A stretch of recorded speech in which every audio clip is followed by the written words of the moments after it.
Voilà, je suis très content d'être en direct. Voilà, une fois de plus, nous allons lire la parole de Dieu, la Sainte Bible. Nous allons lire les Écritures. Voilà, donc je vais attendre une minute pour voir si les gens sont là. Et puis, nous allons lire. Mais pendant que je suis en train d'entendre, je vais essayer de résumer un peu tout ce que nous avons lu. Voilà. La parole de Dieu est une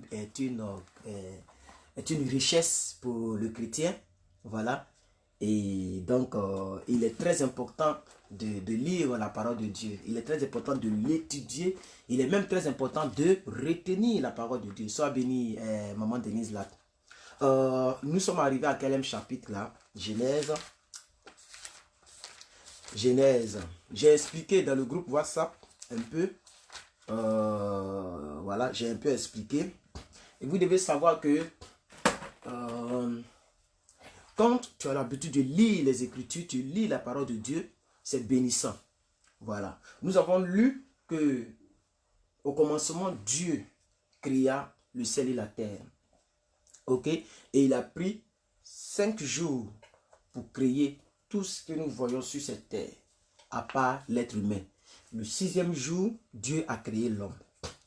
Ok? Et il a vu que les animaux, tout ça, ça allait comprendre assez de temps.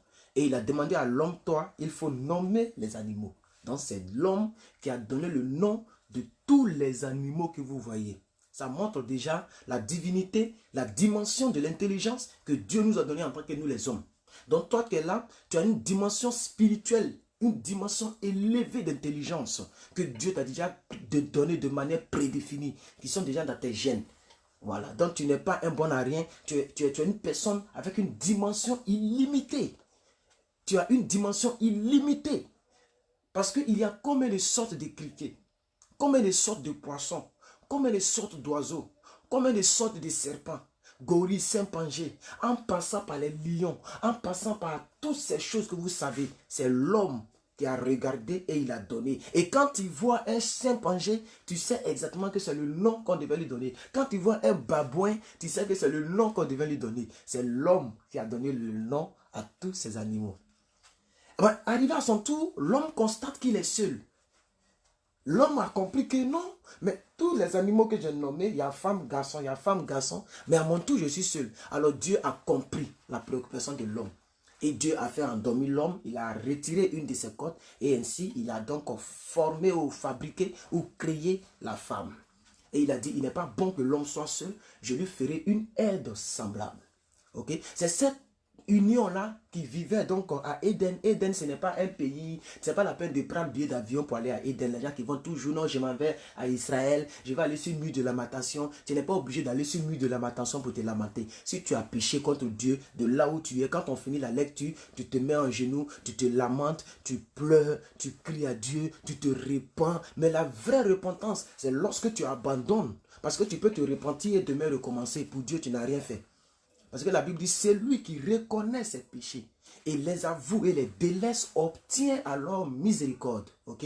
Donc, Éden, ce n'est pas un pays. Éden signifie la présence de Dieu. Donc, là où je suis dans Éden. Quand tu es à l'église, tu es à l'Éden. Éden, c'est la présence de Dieu. Vous comprenez?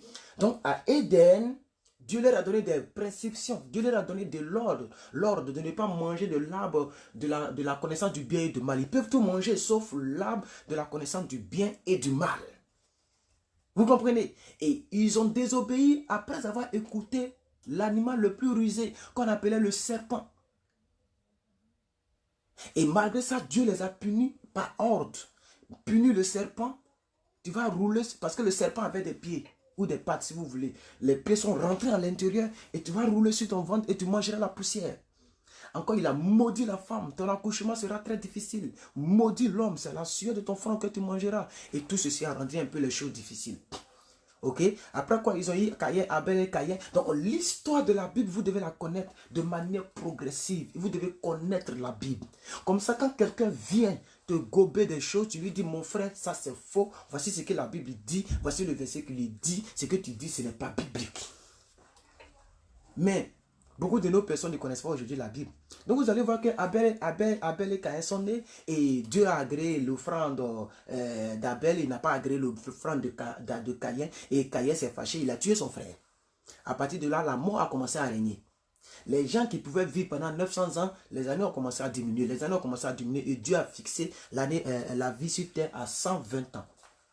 Ok, à partir de là, alors les gens ont été bénis, les gens ont accouché jusqu'à Terah est sorti parmi les enfants. Le Terah, ok, a accouché Abraham. Et Abraham, lui aussi, a accouché Samuel avec la servante de son épouse Sarai qui s'appelait Agar. Ok, et à partir de là, ok, Dieu a dit non, ce n'est pas ce que j'ai prévu pour toi. L'enfant que je t'ai promis là viendra et tu lui donneras le nom d'Isaac. Ils ont commencé à rire. Lorsque les serviteurs sont venus, ils ont mangé et que les serviteurs ont dit à Abraham, ta femme, où elle est? À cette même époque, elle va accoucher. Elle était derrière elle a commencé à rire. Mais lorsque la période est arrivée, la Bible dit qu'elle est tombée enceinte et elle a accouché d'Isaac. C'est ce Isaac-là, donc Dieu a dit, bon, ton fils unique, je veux voir si tu m'aimes. Alors Dieu a mis Abraham à l'épreuve. Il dit, il faut tuer ton Isaac. Et à partir de là, Dieu a dit, non, ne porte pas la main sur lui parce qu'aujourd'hui, j'ai vu que tu m'aimes. J'ai vu à quel point tu m'aimes. Alors tu es le serviteur, tu es mon Dieu et j'ai fait une alliance avec toi. À partir de là, Dieu a dit, prends l'agneau qui est juste là, il faut le sacrifier, il faut laisser l'enfant. C'est ce Isaac-là donc qui va accoucher maintenant, ok, Ésaü, ok, et Jacob. Vous comprenez? Ésaü et Jacob. Et Ésaü et Jacob vont rester donc dans cette posture de voler droit d'aînesse. L'autre a vendu son droit d'aînesse. L'autre dit non, donc moi j'ai faim. L'autre dit il faut vendre ton droit d'aînesse. C'est comme ça que Ésaü a vendu son droit d'aînesse et Jacob a pris. Okay? Et la femme de Jacob, la maman de Jacob qui s'appelait Rebecca, cette dame-là, donc a entendu la conversation entre Isaac, le fils promis d'Abraham, entre Isaac et son fils qui l'aimait bien, Ésaü. Il a entendu la conversation où le vieux a dit, je suis vieux, je vais mourir bientôt, il faut aller me tuer un gibier, comme tu sais s'il est bien, tu sais s'il le fait. Et viens, prépare-moi, je vais te bénir pour partir. Et donc il a volé encore. Jacob a volé encore cette bénédiction en complicité avec sa mère Rebecca.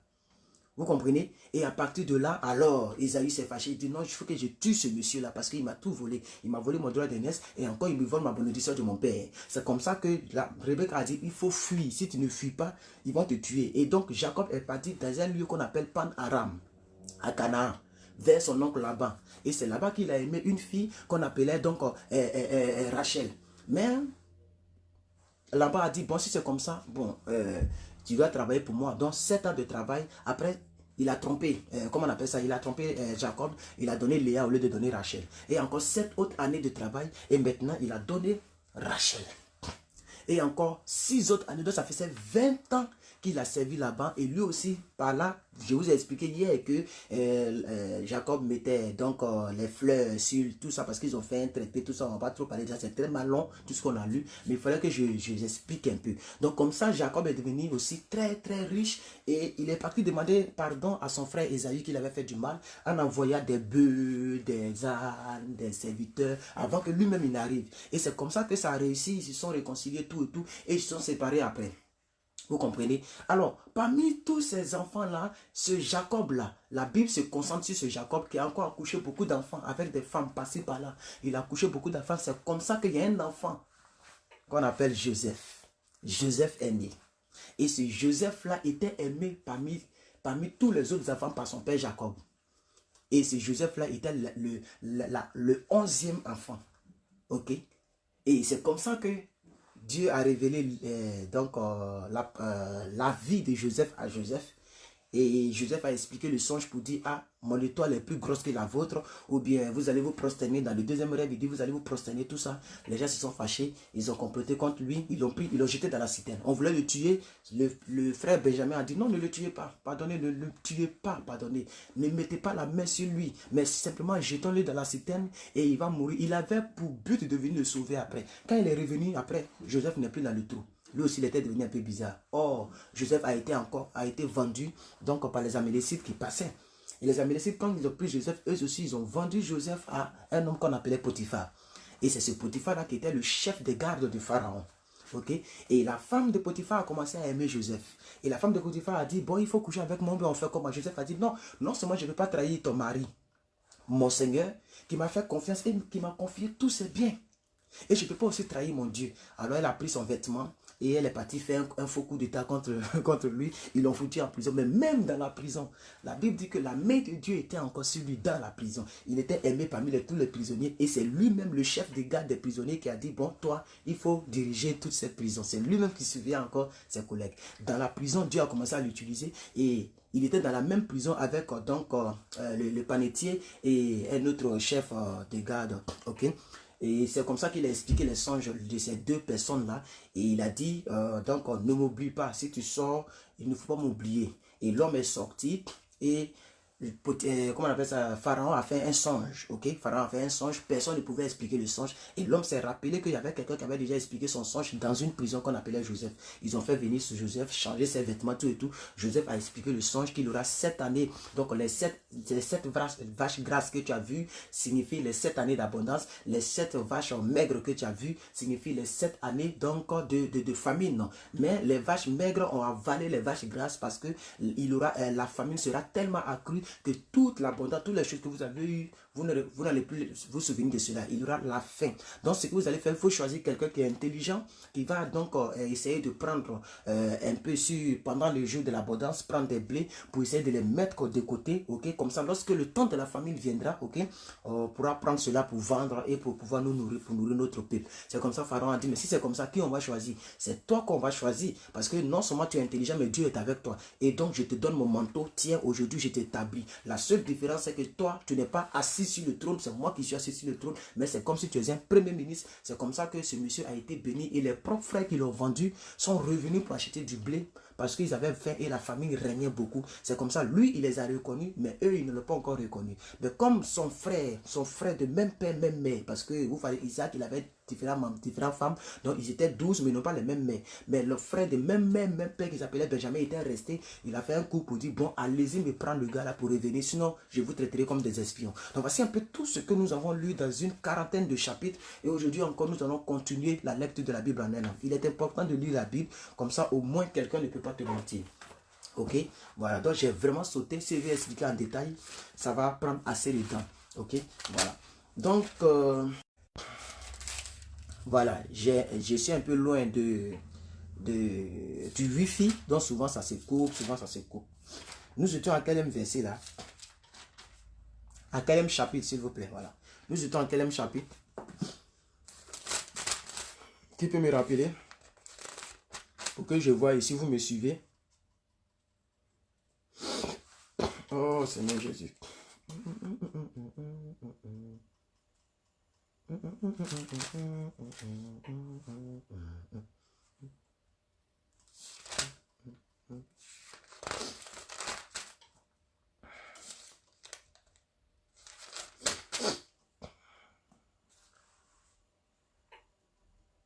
Alors, nous étions au chapitre 46.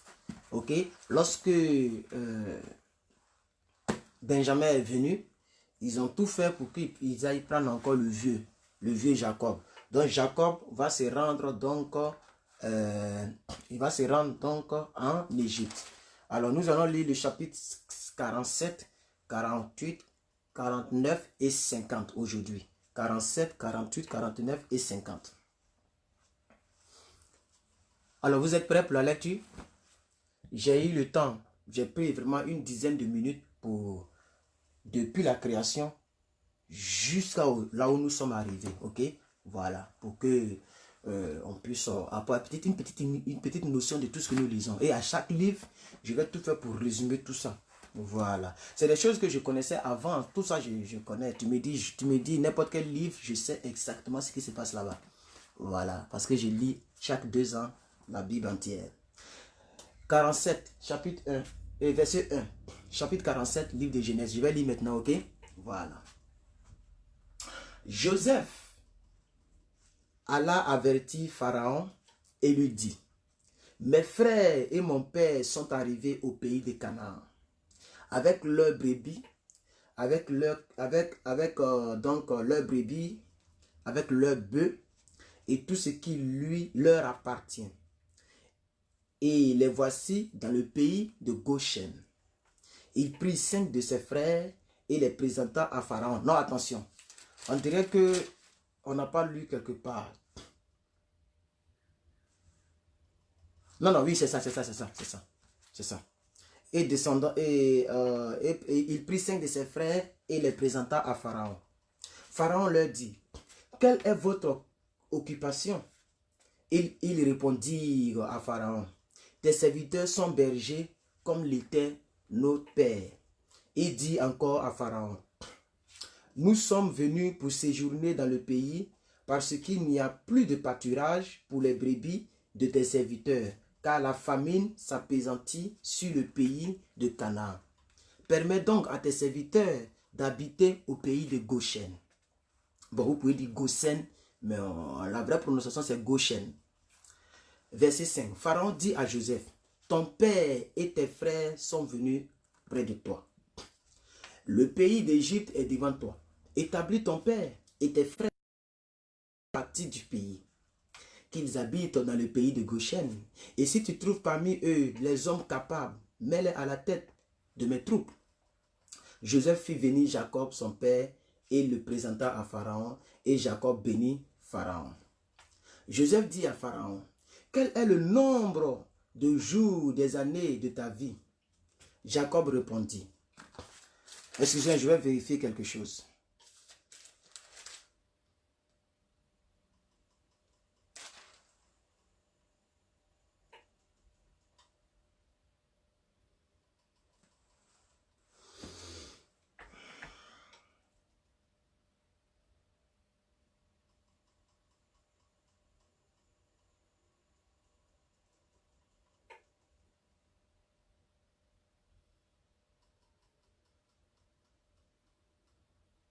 Ok, c'est ça. Fallait que je sois sûr que je n'ai pas sauté. Ok, donc c'est ça. Verset 7. Joseph fit venir Jacob, son père, et le présenta à Pharaon, et Pharaon bénit, Jacob bénit Pharaon. Pharaon dit à Jacob, quel est le nombre de tes années de vie? Jacob répondit à Pharaon, les jours des années de ma vie errante sont de 130 ans. Les jours des années de ma vie ont été peu nombreux et mauvais, et ils n'ont point atteint les jours des années de la vie de notre père. Jacob bénit encore Pharaon et se retira devant Pharaon. Joseph établit son père et ses frères et leur donna une postérité dans le pays d'Égypte, dans la meilleure partie du pays, dans la contrée de Ramsès, comme Pharaon l'avait ordonné. Joseph fournit du pain à son père et à ses frères et à toute la famille de son père selon le nombre des enfants. Il n'y avait plus de pain dans tout le pays car la famine était très grande. Le pays d'Égypte et le pays de Canaan languissaient à cause de la famine. Bon, je vais enlever les commentaires. J'espère que vous me voyez bien. Okay. Joseph recueillit tout l'argent qui se trouvait dans le pays d'Égypte et dans le pays de Canaan, comme le blé qu'on achetait, et il fit entrer cet argent dans la maison de Pharaon. Quand l'argent du pays d'Égypte et du pays de Canaan fut épuisé, tous les Égyptiens vinrent à Joseph en disant, « Donne-nous du pain. Pourquoi mourrions-nous à ta présence, car l'argent manque? » Joseph dit, « Donnez vos troupeaux et je vous donnerai du pain contre vos troupeaux si l'argent manque. » Il amena leurs troupeaux à Joseph et Joseph leur donna du pain contre les chevaux, contre les troupeaux, des brebis et des bœufs, contre les ânes. Il leur fournit ainsi du pain cette année-là contre tous leurs troupeaux. Lorsque cette année fut écoulée, il vint à Joseph l'année suivante et lui dit, « Nous ne cacherons point à mon Seigneur que l'argent est épuisé et que les troupeaux du bétail ont été amenés à mon Seigneur. Il ne reste devant mon Seigneur que nos corps et nos terres. Pourquoi mourions-nous sous tes yeux, nous et nos terres? Achète-nous avec nos terres comme du pain et nous appartiendrons à mon Seigneur. Et nous et nos terres. Donne-nous de quoi assaimer afin que nous vivions et que nous ne mourions pas. Et que nos terres ne soient pas désolées. » Joseph acheta toutes les terres de l'Égypte pour Pharaon, car les Égyptiens vendirent chacun leur champ. Non, vraiment, il y avait la famine. Hein? Il y avait vraiment une famine atroce. Waouh! Car les Égyptiens vendirent chacun leur champ parce que la famine les pressait. Et le pays devint la postérité de Pharaon. Il fit passer le peuple dans les villes d'un bout à l'autre des frontières de l'Égypte. Seulement, il n'acheta point les terres des prêtres parce qu'il y avait une loi de Pharaon en faveur des prêtres qui vivaient du revenu de leurs assurés que leur assurait Pharaon. C'est pourquoi il ne vendit point leurs terres. Donc les prêtres s'ouvrent, les pasteurs, ok, quel que soit ce qui se passait, on ne pouvait pas acheter la parcelle ou les parcelles des prêtres. Parce que c'est Pharaon, c'est comme si c'est l'État égyptien qui s'occupait des hommes de Dieu là. Donc eux, quel que soit ce qui se passe, là où eux ils habitent là, l'État ne doit pas acheter ça. Donc Joseph a acheté tout le pays parce que les gens ont faim. Donc comme ils n'ont plus l'argent, ils n'ont plus rien, donc tu viens, tu vends ta terre et Pharaon et Joseph te donne quelque chose à manger. Tu viens, tu vends et tout appartenait à Joseph. Mais en ce qui concernait les prêtres, il y avait déjà une loi établie, on ne doit pas toucher les portions de terre. C'est important. C'est très important. Hein? Joseph dit au peuple, je vous ai acheté aujourd'hui avec vos terres pour Pharaon. Voici pour vous de la semence et vous pourrez donc ensemencer le sol. À la récolte, vous donnerez un cinquième à Pharaon et vous aurez les 4 autres parties pour ensemencer les champs et pour vous nourrir avec vos enfants et ceux qui sont dans vos maisons. Il dit, tu nous sauves la vie, Joseph, que nous trouvions grâce aux yeux de mon Seigneur et nous serons esclaves de Pharaon.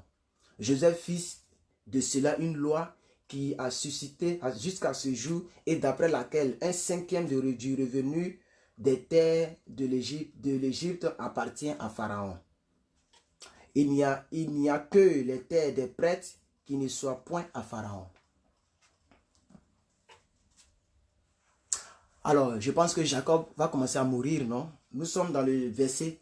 Je ne sais pas pourquoi il y a point de connexion aujourd'hui comme ça. Nous sommes dans le verset 27. Israël habitant dans le pays donc d'Égypte. Donc Israël c'est Jacob, ok? Quand vous entendez Israël, c'est Jacob.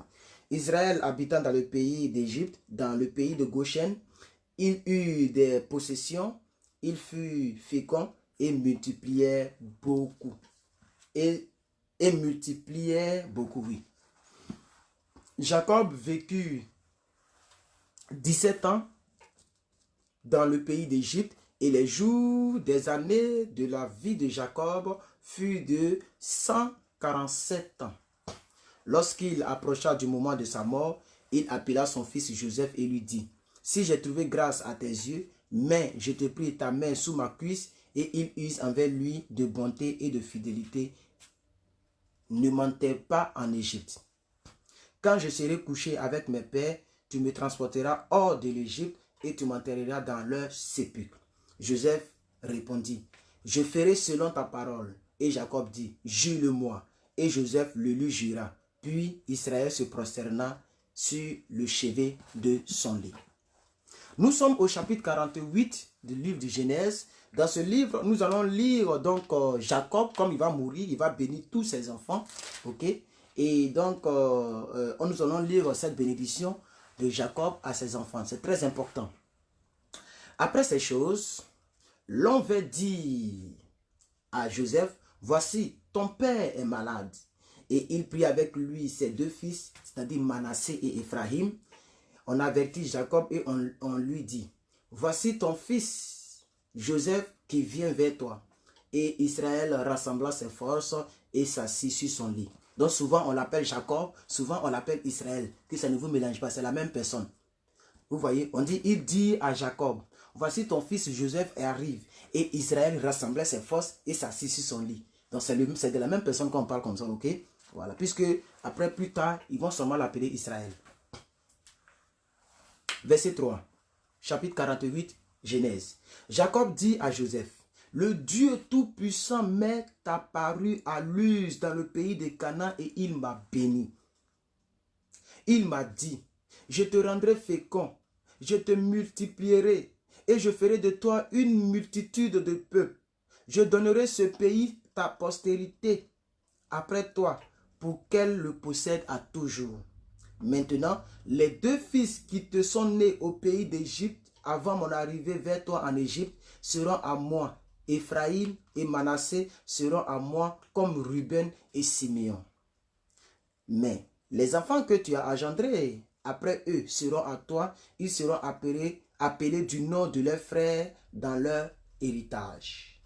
À mon retour de Pan-Aram, Rachel mourut en route après moi dans le pays de Canaan, à quelque distance d'Ephrata, et c'est là que je l'ai enterrée, sur le chemin d'Ephrata qui est Bethléem. Israël regarda les fils de Joseph et il dit, qui sont ceux-là? C'est-à-dire les fils, ses petits-fils, il ne les connaît même pas. Qui sont ceux-là? Ceux-ci. Joseph répondit à son père, ce sont mes fils que Dieu m'a donnés ici en Égypte. Israël dit, fais-les, je te prie, approcher de moi pour que je les bénisse. Fais-les, je te prie, approcher de moi pour que je les bénisse. Les yeux d'Israël étaient apaisantis par la vieillesse. Il est comme ça. Tellement il est vieux. Par la vieillesse, il ne pouvait plus voir. Il ne pouvait plus voir. Joseph les fit approcher de lui et Israël leur donna un baiser et les embrassa. Israël dit à Joseph, je ne pensais pas revoir ton visage et voici que Dieu me fait voir même ta postérité. Seigneur. Joseph les retira du genou de son père et il se prosterna à terre devant son père. Puis Joseph les prit tous deux, Éphraïm de sa main droite à la gauche d'Israël et Manassé de sa main gauche à la droite d'Israël et il les fit approcher de lui. Israël étendit sa main droite et la posa sur la tête d'Éphraïm qui était le plus jeune et il posa sa main gauche sur la tête de Manassé. Ce fut avec intention qu'il imposa ses mains ainsi car Manassé était le premier-né. Voilà, donc c'est comme ça. C'est le nouveau-né là, c'est lui qu'on aime toujours plus. L'autre, il a déjà trop mangé. Il bénit Joseph et dit, que le Dieu en présence duquel ont marché mes pères, Abraham et Isaac, que le Dieu qui m'a conduit depuis que j'existe jusqu'à ce jour, que l'ange qui m'a délivré de tout mal, bénisse ses enfants, qu'ils soient appelés du nom de mon nom et du nom de mes pères, Abraham et Isaac, qu'ils multiplient en abondance au milieu du pays. Verset 17, chapitre 48, Genèse. Joseph vit avec déplaisir que son père posait sa main droite sur la tête d'Éphraïm et il saisit la main de son père pour la détourner du dessus de la tête d'Éphraïm et la dirigea sur celle de Manassé. Voilà, chacun a ses préférences. Voilà, l'autre aime le plus jeune et l'autre dit non, c'est le plus grand, il t'en prend beaucoup. Et Joseph dit à son père, pas ainsi mon père, car celui-ci est le premier-né, pose ta main droite sur sa tête. Son père refusa et dit, je le sais. Je sais qu'il est le premier-né, mon fils, je le sais. Lui aussi deviendra un peuple, lui aussi sera grand, mais son frère cadet sera plus grand que lui et sa postérité deviendra une multitude de nations. Il est béni ce jour-là et dit, c'est pour toi qu'Israël bénira en disant, que Dieu te traite comme Éphraïm et comme Manassé. Et il mit Manassé avant il mit Éphraïm avant Manassé. Israël dit à Joseph, voici, je vais mourir, mais Dieu sera avec vous et il vous fera retourner dans le pays de vos pères.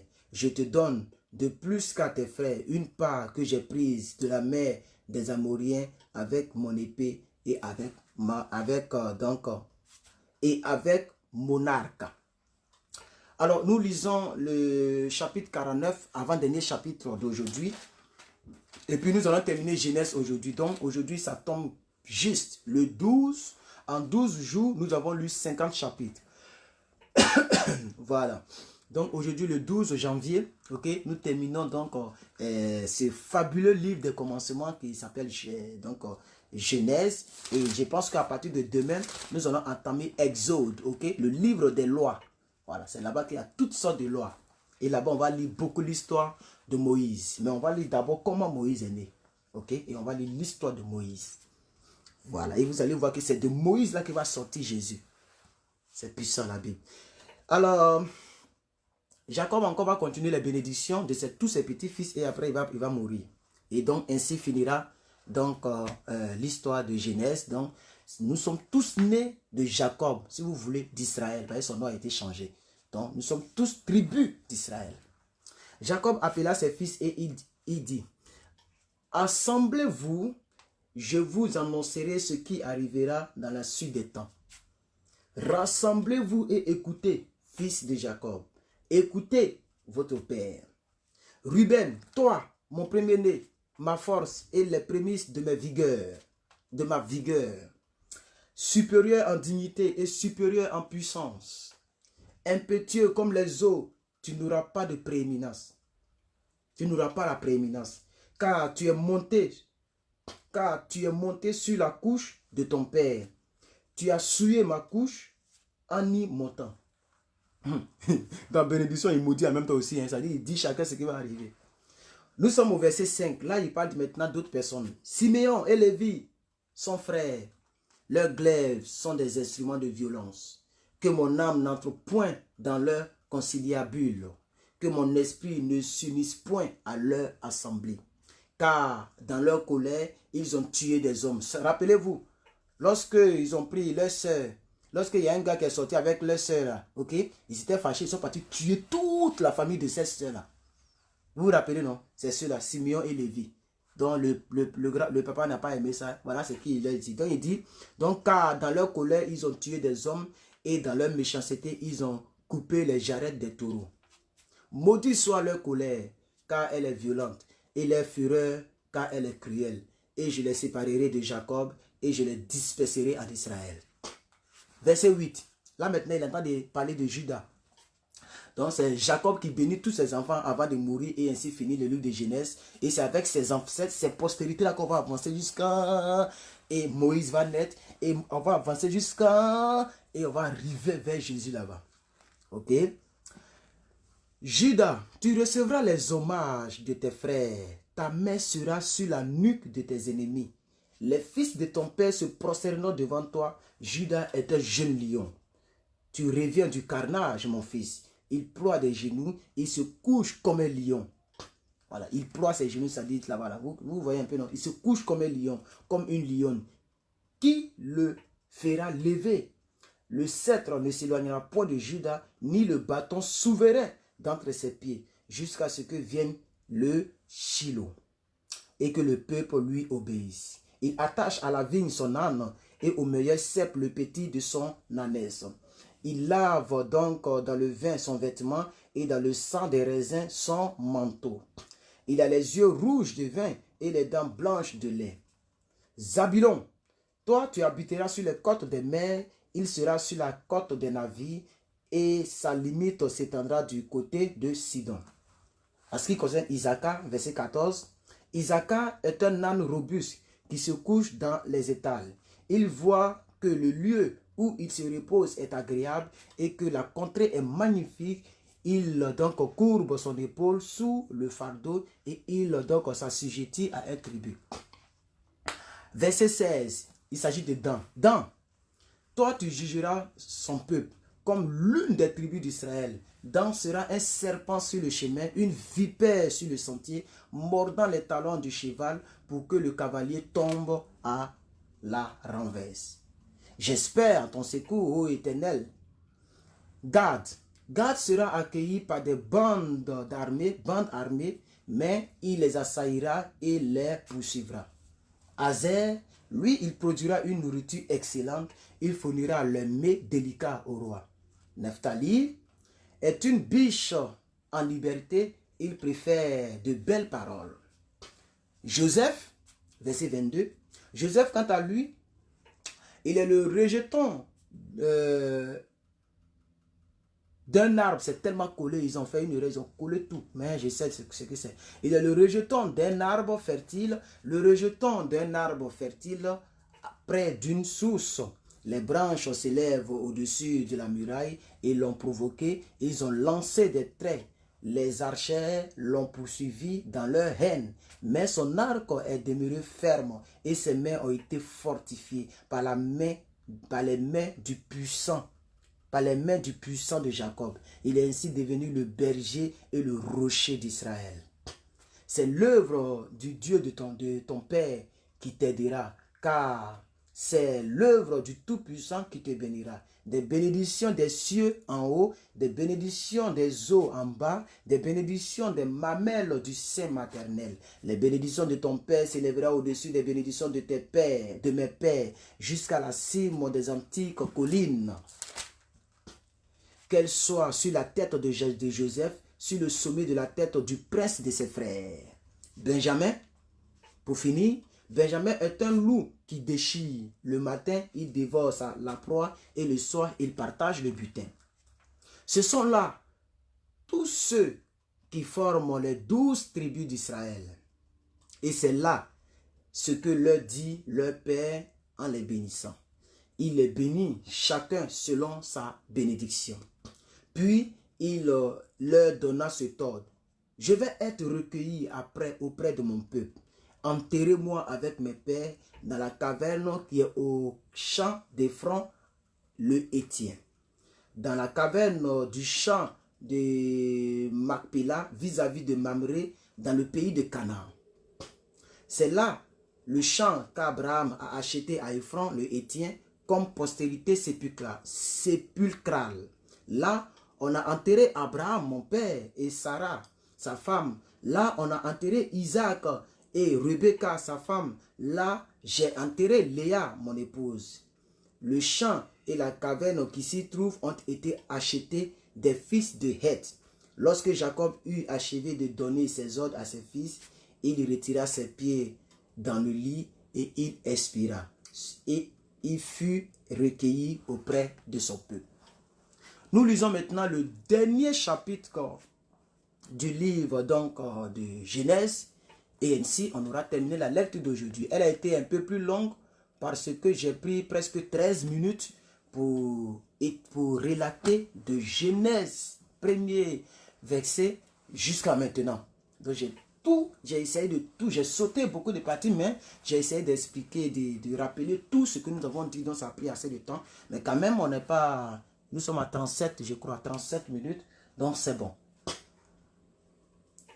Nous allons lire ici l'ensevelissement de Jacob, l'enterrement de Jacob et les derniers jours de Joseph qui lui aussi va mourir. Et après, demain, on va continuer avec le livre de la loi. Joseph se jeta sur le visage de son père, pleura sur lui et le baisa. Il ordonna au médecin à son service d'embaumer son père et les médecins embaumèrent Israël. 40 jours s'écoulaient ainsi et fut employé à l'embaumer. Et les Égyptiens le pleuraient 70 jours.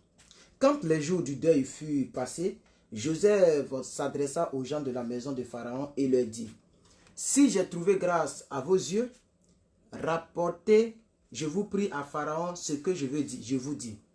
Mon père m'a fait jurer en disant: voici, je vais mourir. Tu m'enterreras dans le sépulcre que je me suis acheté au pays de Canaan. Je voudrais donc y monter pour enterrer mon père et je reviendrai. Pharaon répondit: monte et enterre ton père, comme il te l'a fait jurer. Joseph monta pour enterrer son père. Avec lui montèrent tous les serviteurs de Pharaon, anciens de sa maison, tous les anciens du pays d'Égypte. Verset 8. Toute la nation de Joseph, ses frères et la maison de son père, en les laissant dans le pays de Goshen, que les enfants, les brebis et aussi les bœufs. Il y avait encore avec Joseph des chars et des cavaliers, en sorte que le cortège était très nombreux. Arrivé à l'ère d'Ata, c'est un lieu qui est au-delà du Jourdain, il fit entendre de grandes et de profondes lamentations, et Joseph fit en l'honneur de son père un deuil de 7 autres jours. Les habitants du pays, les Cananéens, furent témoins de ce jour, de ce deuil plutôt, dans les data, et il dit, voilà un grand deuil parmi les Égyptiens. C'est pourquoi l'on a donné le nom d'Abel Mitsraïm à cette ère qui est au-delà du Jourdain. C'est ainsi que les fils de Jacob exécutaient les ordres de leur père. Ils le transportèrent au pays de Canaan et l'enterrèrent dans la caverne du champ de Macpéla, le Hétien, comme postérité sépulcrale et qui est vis-à-vis de Mamré. Joseph, après avoir enterré son père, retourna en Égypte avec ses frères et tous ceux qui étaient montés avec lui pour enterrer son père.